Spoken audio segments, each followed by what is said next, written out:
Hello, my brothers and sisters in the Lord. Today, our station church is the Basilica of St. Clement. Inside, you'll see that it's quite a beautiful little church. It's, at first glance, a fairly simple church. However, it has a lot of things going on. First, talking about St. Clement. St. Clement was the fourth pope, and he was banished to Crimea and later martyred there by being tied up to an anchor and thrown into the sea. His relics were later then recovered and buried nearby. In the 8th century, St. Cyril and Methodius, when they returned back to Rome, brought with them the relics of St. Clement, and so these relics were placed into this basilica as a memorial of that. And interestingly enough, 2 years later, when St. Cyril died, his remains, his relics, were also stored in this church. So we have two great saints of the church whose relics remain in this basilica.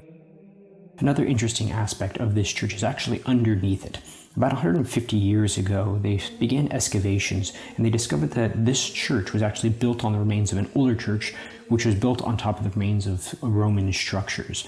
So if you give it the chance, I would highly recommend coming and taking the tour and seeing the various ruins.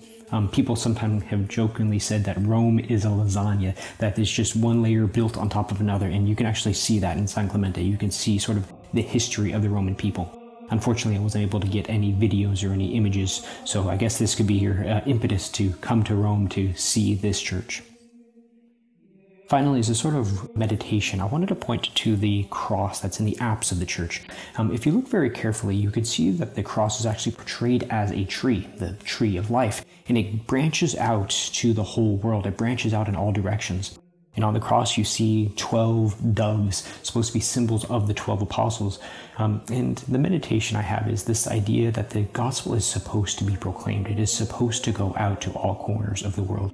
What is encapsulated here reminds us of our vocation as well, to bring the gospel to all peoples.